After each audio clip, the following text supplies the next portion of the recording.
7 वर्षों में जब माफिया डाउन ही थे अतीक अहमद, तो 7 वर्षों तक योगी जी क्या कर रहे थे? मोदी जी ने पसमानदाओं को जोड़ने की बात कही, योगी जी को यह बात खल गई है। योगी हर हाल में मोदी को ओवरटेक करके बड़ा लीडर बनना चाहते हैं। अतीक अहमद भारत के ऐसे पसमानदा लीडर थे जो सभी जातियों में सर्वस्वीकार और लोकप्रिय थे। पर जब मुसलमान भरोसा करने लग गया, जब पसमानदा तेजी से आपकी पार्टी से जुड़ने लग गया, जब पसमानदाओं ने बढ़ चढ़ कर हिस्सा लेना शुरू किया, जब पसमानदाओं में यह संदेश गया कि नहीं भाजपा में हम लोग जुड़ेंगे, वोट करेंगे, हम लोग भाजपा को अपनी पार्टी मानेंगे, तब जाकर योगी जी ने यह कदम उठाया है। हावी साहब, बहुत बहुत स्वागत है।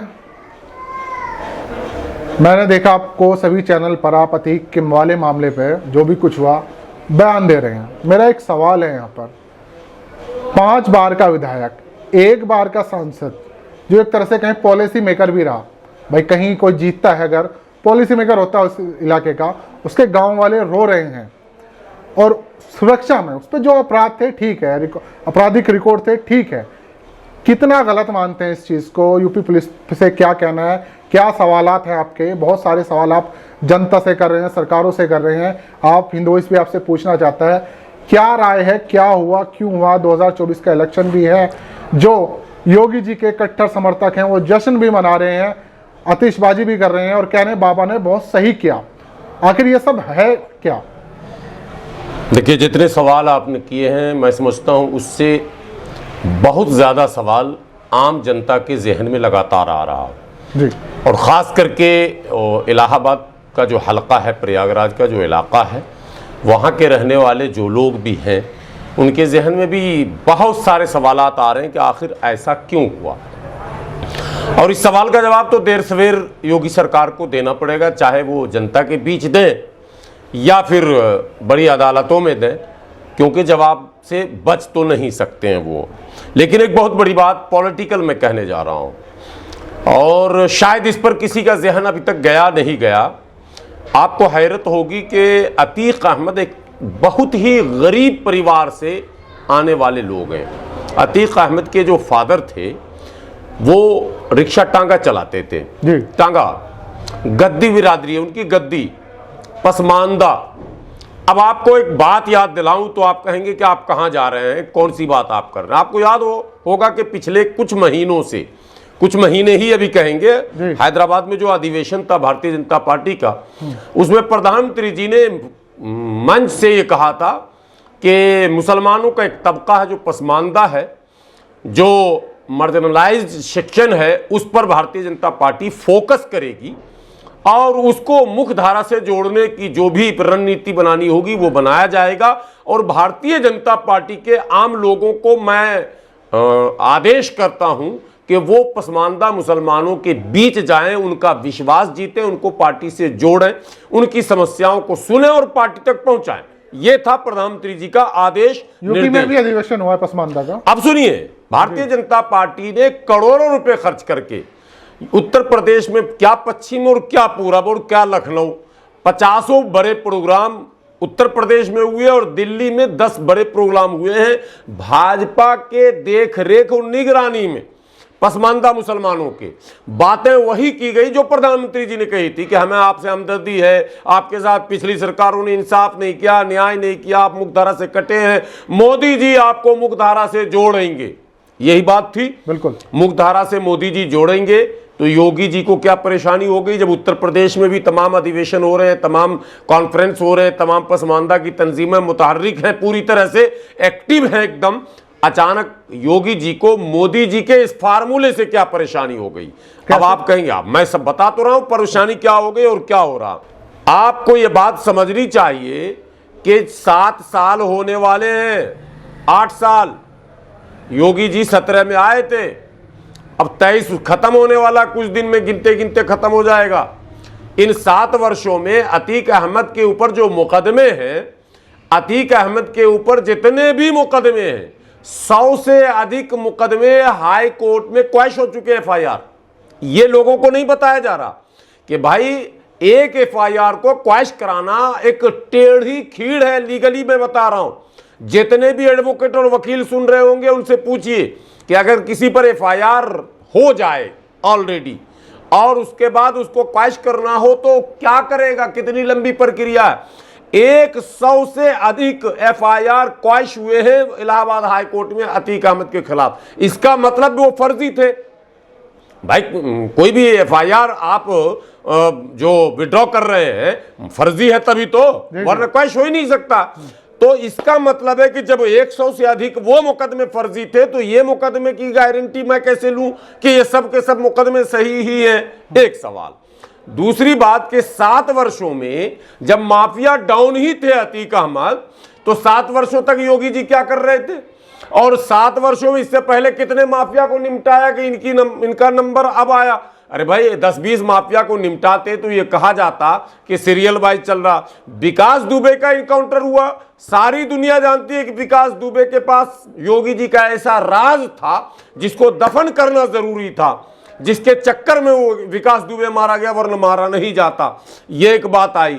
लेकिन सैकड़ों माफिया जो बाज़ाब्ता माफिया हैं वो तो इनकी पार्टी में विधायक और सांसद हैं, तो अतीक अहमद ही क्यों, ये सवाल पैदा होता। दरअसल अतीक अहमद भारत के ऐसे पसमानदा लीडर थे जो सभी जातियों में सर्वस्वीकार और लोकप्रिय थे। 3 बार इंडिपेंडेंस योगी जी नहीं जीत सकते। आज इतने लोकप्रिय हैं योगी जी, निर्दलीय चुनाव लड़के ले गोरखपुर से दिखा दें। मैं आपके चैनल के जरिए योगी जी से कहता हूं, योगी जी अगर आपके अंदर नैतिकता है बची हुई तो आप गोरखपुर से अगला नॉमिनेशन निर्दलीय इंडिपेंडेंस भर के दिखा दो और भाजपा का प्रत्याशी आपके खिलाफ लड़के दिखा दे और आप जीत कर दिखा दो। सत्ता में चाहे बसपा रही हो सपा रही हो, अतीक अहमद निर्दलीय चुनाव लड़े और सत्ता के खिलाफ चुनाव लड़े और सत्ता के खिलाफ चुनाव जीते। इसका मतलब आम लोगों में बहुत ही लोकप्रिय थे। जो 5-5, 6-6 बार विधायक में जीता हो, जो सांसद रहा हो, उसको आप डाकू, चोर, घटिया, माफिया, लुटेरा इस तरह के शब्दों से नवाज रहे हैं। मतलब क्या है आपका? मतलब यह है कि चूंकि मोदी जी ने पसमानदाओं को जोड़ने की बात कही, योगी जी को यह बात खल गई है। योगी हर हाल में मोदी को ओवरटेक करके बड़ा लीडर बनना चाहते हैं। जो उनके समर्थक अभी कह भी रहे हैं कि अगला पीएम, सुना होगा आपने, नेक्स्ट पीएम योगी, ये कई पेज बने हुए हैं फेसबुक के, उनके समर्थक चलाते हैं नेक्स्ट पीएम योगी। तो नेक्स्ट पीएम बनने का मतलब है कि पार्टी में तो तय हुआ नहीं नेक्स्ट पीएम बनेंगे, मतलब ये कि ओवरटेक करके पूरे भाजपा पे कब्जा करना चाहते हैं। तो इसीलिए मोदी जी ने कहा कि हम पसमानदा को जोड़ेंगे, तो योगी जी ने ये नया लिस्ट बनाया है और इस नए लिस्ट में पहले नंबर पर अतीक है, दूसरे नंबर पर पसमानदा मुसलमानों, कान खोलकर सुन लो आप, दूसरे नंबर पर भी ढूंढा जा रहा है और सिर्फ पसमानदा को ही टारगेट किया जाएगा। आप ये बताओ कि शेख सैयद पठान खान क्यों नहीं इनके निशाने पर? कहा तो जाता है कि मुसलमान निशाने पे। अब मैंने फिर अगला मैं तो कह रहा हूँ अगला निशाना आप देख लेना, इंतजार तो करो। ये फिर टारगेट करेंगे पसमानदा को। पसमानदा के किसी भी उभरते हुए चेहरे को योगी जी नहीं, थोड़ा क्लियर करें, पसमानदा को अगर टारगेट कर रहे हैं तो क्या दिक्कत है? भारतीय जनता पार्टी मुझे दिक्कत तो मुझे किसी को भी टारगेट अगर गलत कर रहे हैं सब में दिक्कत है, चाहे वो अशराफ हो, पसमानदा हो, हिंदू हो, मुसलमान हो, कोई भी हो। आप अगर राजनीतिक बदले की भावना से आप किसी को भी गलत ढंग से मारते पीटते इनकाउंटर करते हैं फर्जी, तो ये सब आपत्ति योग्य है और हमें आपत्ति है। लेकिन स्पेशली चूंकि मोदी जी ने स्पेशली ये बात कही थी कि पसमानदाओं को हम जोड़ना चाहते हैं, ये योगी जी को नहीं पच रहा है, ये असल में कहना चाहता हूं। और मोदी जी की बहुत सारी बातों को, मोदी जी ने कहा सबका साथ सबका विकास, योगी जी सबका साथ ले रहे हैं क्या? सबका विकास कर रहे हैं क्या? चुन चुन के काम कर रहे हैं? सिलेक्टेड मामला हो रहा, टोटली पहले से प्लान बनता है किसके लिए क्या करना, किसके लिए क्या नहीं करना। तो न सबका साथ न सबका विकास वाला मामला है और न मोदी जी जिस अंदाज में मोदी जी विकास करना चाहते हैं, बोलना चाहते हैं, लोगों से जुड़ना चाहते हैं, योगी उस रास्ते पर नहीं है। योगी ने अपना रास्ता अलग चुन रखा है और योगी चाहते हैं 2024 में मैं ही प्रधानमंत्री बनूं और ये 23 के एंड तक ये खाता खुलेगा, राज खुलेगा। भाजपा में एक गिरोह बड़ा पैदा होगा जो योगी जी की वकालत भी शुरू करेगा, आप देख लेना, ये होने वाला है। एक तो ये बात। दूसरी बात आपने कही कि मीडिया, लोगों में सवाल उठ रहे हैं, सवाल उठाने का केंद्र मीडिया है। आप भी पत्रकार हैं, आप क्या करते हैं, सवाल पूछते हैं, और लोग जो सवाल पूछते हैं उसी अंदाज में आप सवाल पूछकर उसका जवाब लेने की आप कोशिश करते हैं, लोगों तक पहुंचाने की कोशिश करते हैं। मीडिया अभी क्या कर रही है, मेन स्ट्रीम मीडिया, 2-4 चैनल को तो आप देखें तो अतीक चले गए दुनिया से, अशरफ चले गए दुनिया से, असद चले गए दुनिया से।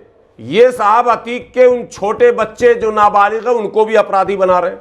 शाइस्ता को मास्टरमाइंड दाऊद इब्राहिम के खास दाहिना हाथ, और शाइस्ता ने ही ये सब कुछ किया, पूरी जिंदगी में जो कुछ हुआ, अगर शाइस्ता ने ही सब कुछ किया तो इसका मतलब शाइस्ता ने ही विधायक और सांसद बनवाया, ये भी तो बोल दो। तब क्यों नहीं शाइस्ता का नाम ले रहे थे? जब अतीक अहमद जीत रहे थे तो शाइस्ता को क्रेडिट नहीं दे रहे थे। अतीक अहमद विधायक बने, शाइस्ता को क्रेडिट नहीं, सांसद बने, शाइस्ता को क्रेडिट नहीं। अतीक अहमद के सैकड़ों जुर्म में कहीं शाइस्ता का नाम नहीं। अब अचानक योगी जी ने पूरे बीवी बाल बच्चों समेत ये प्लान बनाया कि इसको छोड़ेंगे ही नहीं, क्योंकि एक भी अगर बच गया तो ये फिर अपने समाज में जाकर बोलेगा और फिर आने वाले दिनों में समाज इसको अपने सर पर बैठाएगा, जिस तरह से अतीक अहमद को सर पर बैठाया था समाज ने। अतीक अहमद इलाहाबाद के मतलब मुसलमानों के दिलों में बसते हैं और पूरे भारत के पसमानदा मुसलमानों के दिलों में बसते हैं। मोदी जी, यदि पसमानदा मुसलमानों को आप वाकई इंसाफ दिलाना चाहते हैं तो सारी बात अब छोड़ दीजिए। अतीक अहमद के साथ जो हुआ, दूध का दूध और पानी का पानी, पसमानदा मुसलमान जानना चाहता आपसे कि क्या अतीक अहमद वाकई उस तरह का मुजरिम था जो सलूक योगी जी की पुलिस ने उनके साथ किया। दिन के उजाले में फर्जी इनकाउंटर, वो तस्वीरें सबके सामने, जो हाथ में पिस्तौल रखे हुए, टोपी पहने हुए, फर्जी मोटरसाइकिल, फर्जी जगह, और दिन के उजाले में तो ये काम हुआ, और रात के अंधेरे में आपने जो है गुंडों से, मावालियों से, पुलिस के संरक्षण में इन दोनों की हत्या कराई है।